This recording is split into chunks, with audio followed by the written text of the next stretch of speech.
कि हमारे वतन अजीज में हम देख रहे हैं कि पहलगाम का हमला हुआ, जहां पर हमारे 26 भारत के सिटीजन्स को, नागरिकों को पाकिस्तान से आए हुए टेररिस्ट ने उनको सिर्फ इस बुनियाद पर गोली मारकर उनकी जान ले ली, उनके परिवार और उनकी बीवियों के सामने, कि उनका मज़हब हिंदू थे, हिंदुइज़्म था। हम तमाम ने उसकी मजम्मत की।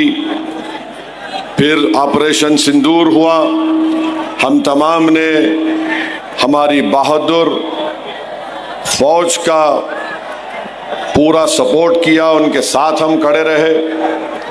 मगर सवाल ये पैदा होता है कि हम जानते हैं कि ऑपरेशन सिंदूर कामयाब हुआ और मैंने पार्लियामेंट में खड़े होकर मुबारकबाद दी, मगर पाकिस्तान की तरफ से जो शेलिंग हो रही थी उसमें एक मस्जिद के इमाम साहब की भी मौत हुई, 2 जुड़वा बच्चों की मौत हुई, सिख गुरुद्वारे को तबाह किया गया, एक मंदिर पर भी हमला हुआ, उनकी शेलिंग में नुकसान हुआ। फिर ऑपरेशन सिंदूर हुआ, हमने मुंह तोड़ जवाब दिया ब्रह्मोस मिसाइल से, हमने आतंकवादियों के हेडक्वार्टर्स को तबाह बर्बाद कर दिया।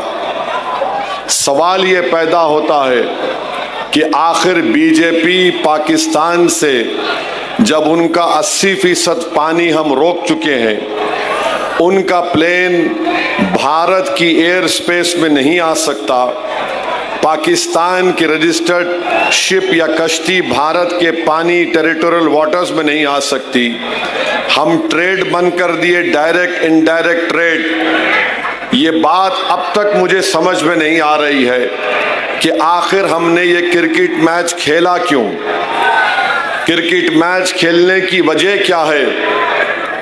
एक बात याद रखिए, हम भारत की क्रिकेट प्लेयर्स पर कभी तनकीद नहीं करेंगे, वो बेहतरीन खिलाड़ी है। हम जब इंग्लैंड में इंग्लैंड को हरा दिए, ये पाकिस्तान तो चूचू का मुरब्बा है क्रिकेट मैच में। सवाल क्रिकेट प्लेयर से नहीं है, सवाल भारत के प्रधानमंत्री से है, वजीर आजम से है कि आपने कहा था मोदी जी कि खून और पानी एक साथ नहीं जाएगा, बातचीत और आतंकवाद एक साथ नहीं होगा। तो फिर 26 भारत के लोगों को पहलगाम में मारकर चले गए और आप खुद कह रहे हैं कि ऑपरेशन सिंदूर जारी है, तो फिर हमने क्रिकेट मैच क्यों खेला? तो बीजेपी के लोग बोलते कि नहीं नहीं, हम बाइलैटरल नहीं खेलेंगे, ये बाइलैटरल नहीं है। बीजेपी वालों, तुम जिसको बेवकूफ बनाना चाहते वो बेवकूफ बन रहा है तुम्हारी झूठ पर। ये इंडिया और पाकिस्तान का इंडस वाटर ट्रीटी बाइलैटरल नहीं है तो क्या है बताओ? जब तुम पानी बंद कर सकते तो तुम क्रिकेट मैच क्यों खेल रहे? नहीं हमारा फुला है। अरे अगर एक एशिया कप नहीं खेलते हम तो कौन सा आसमान सर पे गिर जाता? और इतनी बेशर्मी के साथ बीजेपी वाले बोल रहे हैं नहीं नहीं, हमारा कैप्टन हाथ नहीं मिलाया, 20 ओवर इनू खेलेंगे, 20 ओवर उनू खेलेंगे, बाद में पाकिस्तान T20 खेलने के लिए टेररिस्ट हमारे देश में भी जाएगा और आप उसको अलाउ करेंगे और ये बोलेंगे कि हाथ नहीं मिलाए। सवाल हाथ नहीं मिलाने का नहीं है, सवाल ये है कि तुम खेले क्यों? भारत के 26 लोग जो मर गए, उनकी जान की कीमत क्या है बताओ आरएसएस बीजेपी वालों? 26 भारत के नागरिक की जान की कीमत क्या है?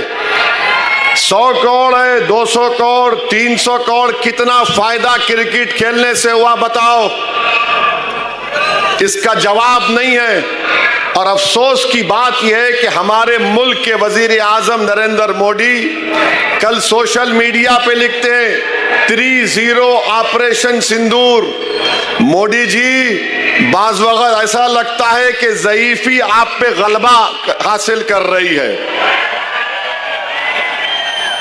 ऑपरेशन सिंदूर जो था वो हमारी फौज एयरफोर्स का था, उसको उनकी तौहीन आप कर रहे हैं। फौज एयरफोर्स की उनकी बहादुरी को आप एक क्रिकेट प्लेयर से मिला रहे हैं, क्रिकेट मैच से, जो अपनी जान दे रहे हैं हवाओं में, हमारा एयरक्राफ्ट उड़ा रहे। जो फौज खड़ी भी है बॉर्डर पर, गोले बारूद उन पर बारूद का हमला हो रहा है, और हमारे प्रधानमंत्री बोल रहे 3-0 ऑपरेशन सिंदूर। अरे क्रिकेट मैच को फौज और एयरफोर्स से कैसा मिला रहे देश के प्रधानमंत्री? अजीब और गरीब बात है। अरे बीजेपी वाले ऐसे अनभक्त हैं, वाह वाह वाह वाह, थाली थाली। मेरे भाई, थाली बजाने से पहले एक बात सोचो, अगर वो 26 मरने वालों में तुम्हारी बेटी होती, तुम्हारा दामाद होता, तुम्हारा बेटा होता, तुम देखते क्रिकेट मैच? नेशनलिज्म की बात करने वालों, चुल्लू भर पानी में डूबो, तुम्हारा जमीर मर चुका है। तुम सिर्फ दौलत को देखकर क्रिकेट मैच खेलते हो। भाड़ में जाए वो एशिया कप नहीं खेलते थे हम एक फर्म मैसेज देते सारी दुनिया को। जब हम अक़वाम मुत्तहिदा में खड़े होकर जय शंकर पाकिस्तान के ऊपर बोल सकते हैं, तो क्रिकेट मैच क्यों खेले? नहीं खेलना था पाकिस्तान से। अरे एक एशिया कप नहीं खेलते तो पाकिस्तान टाई हो जाता, परेशान हो जाता, और नुकसान उनका होता, हमारा नहीं होता। हमारी तो 3-4 ट्रिलियन की इकोनॉमी, प्रधानमंत्री खुद बोलते ना। और क्रिकेट मैच खेल के प्रधानमंत्री लिख रहे 3-0। क्या तौहीन है हमारी फौज की, हमारे बहादुर एयरफोर्स की। क्या सोच रहा होगा वो पायलट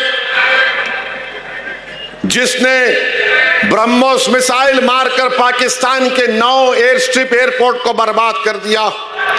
क्या सोच रहे होंगे वो जवान जो आए दिन पाकिस्तान की फौज की गोला बारूद का मुकाबला करते हैं कि हमारी बहादुरी और कुर्बानी को क्रिकेट मैच से मिला दी?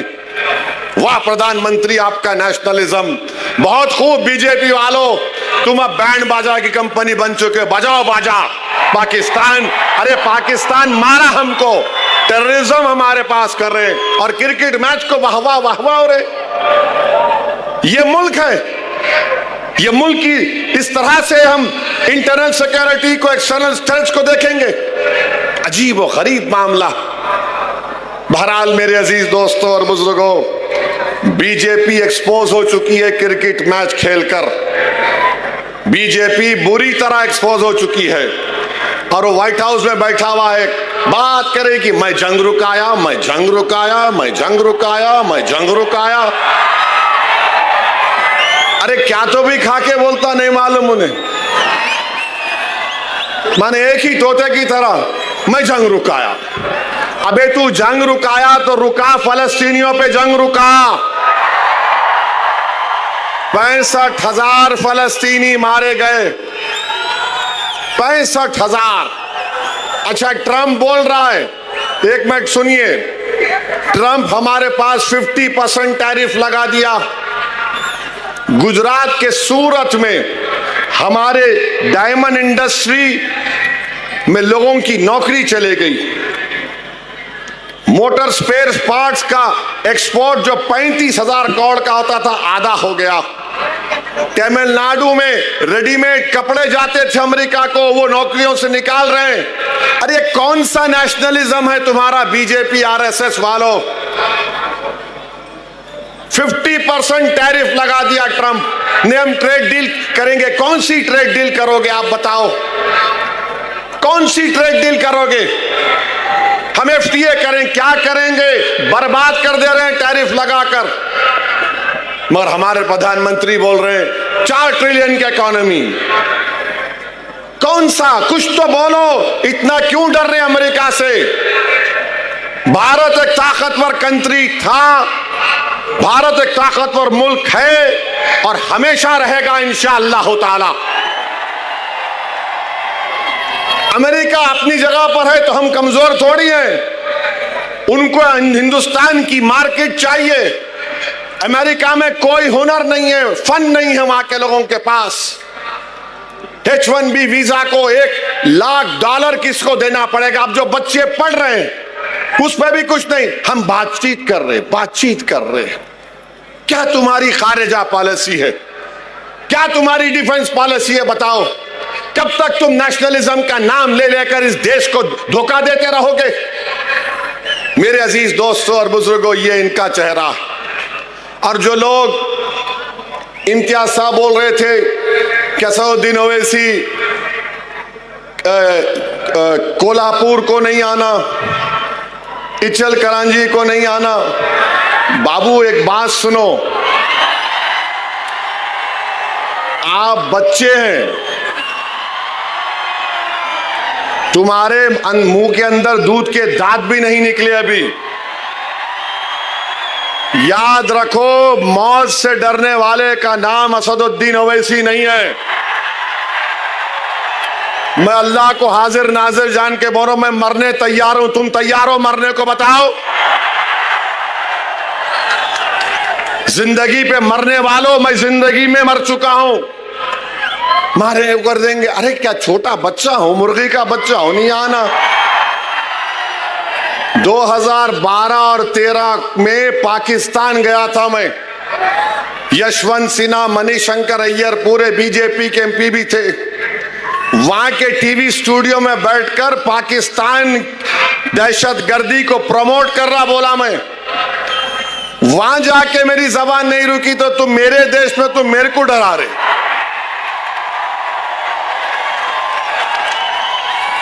अभी दूध पियो बॉटल से, ये उम्र नहीं है तुम्हारी। हम तुम्हारे बड़ों से मुकाबला कर रहे, बच्चे बीच में नहीं आना। क्या तमाशा है भारत का? नहीं ये नहीं आना, आते क्या करते? कोई बात है?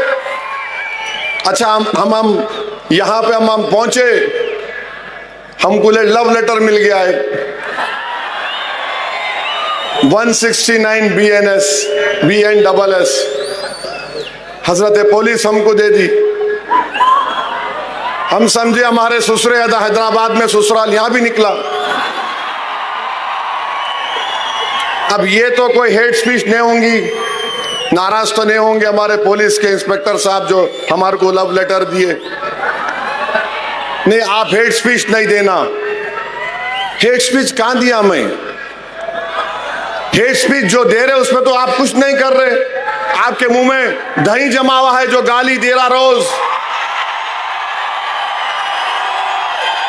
आप उसको तो बोलते ही नहीं। क्या क्या नहीं बोलते रोज वो लोग, कुछ बोलते ही नहीं। वो जो एनिमल प्रोटेक्शन के नाम पर पूरे कुरैश बरादरी के कारोबार को बर्बाद कर दिया, उनको कुछ नहीं करते आप। नहीं, आप नहीं देना हेट स्पीच। अरे भाई साहब, मैं 2 मर्तबा का MLA हूं, 5 मर्तबा का मैं MP हूं, उसके बावजूद भी आप हमको नोटिस दे रहे। अब मैं घर को जाऊंगा तो मेरी बीवी को मालूम होगा कि यहां लव लेटर मिला, तो मेरी बीवी का क्या हाल होगा? सोचो इंस्पेक्टर साहब, आप ऐसा तो नहीं करना चाहिए ना आपको। आप इंटरनल फैमिली मैटर में क्यों आ रहे? आप खामोशी से बोलो आई लव यू, मैं समझ सकता हूं। ओपनली मोहब्बत का इकरार कर दे रहे आप। 56 इयर्स का हो चुका हूं माशाल्लाह से। ये उम्र में तो नहीं देना लव लेटर। ये बच्चों को दे मालूम, ये हमारे पीछे पड़ गए। जब कभी आए ये लो मैं लिख के दिया, I reject this notice because this violates my freedom of expression, which is a fundamental right under Article 19 of the Indian Constitution. कोई बात है? क्या क्या महाराष्ट्र में नहीं बोला जा रहा? आप पकड़ते नहीं। मस्जिद शहीद कर दी, आप कुछ करे पकड़े किसको हमको मालूम। तो ये ठीक नहीं है, ये ठीक नहीं है। हाँ मैं गुनाह करा, आप केस बुक करो, मेरे को बोलो, रोक या रोक लो मेरे को, मैं रुक जाता हूं, जेल में डाल दो, जो करते करो आप, मगर पहले से आपको कौन बोले नहीं नहीं आके बोलेंगा। अरे कैसा बोलूंगा? अरे मैं भारत की नुमाइंदगी करने गया था अरब कंट्रीज में, बहरीन, आपके कुवैत, सऊदी अरेबिया, अल्जीरिया। पूछो बीजेपी के मेंबर से कि ओवैसी की जबान से क्या अल्फाज निकल रहे थे, पूछो हेड डेलीगेशन हेड से। क्या तमाशा बना के रख दिया आप कि आप मेरे को नोटिस देकर आप अपने इकबाल को कम कर रहे हैं। मेरा इकबाल कम नहीं होता, अल्लाह मुझे और इज्जत देगा इंशाअल्लाह ताला। आप ये बता रहे कि आप कितने बायस्ड हैं, कितने अनजस्ट है आप। रूल कानून का इतलाक सिर्फ मुझ पे होगा, दूसरों पर नहीं होगा। कानून तो सबके लिए है, दूसरों पे नहीं होगा इस्तेमाल। नहीं, एक शेरवानी टोपी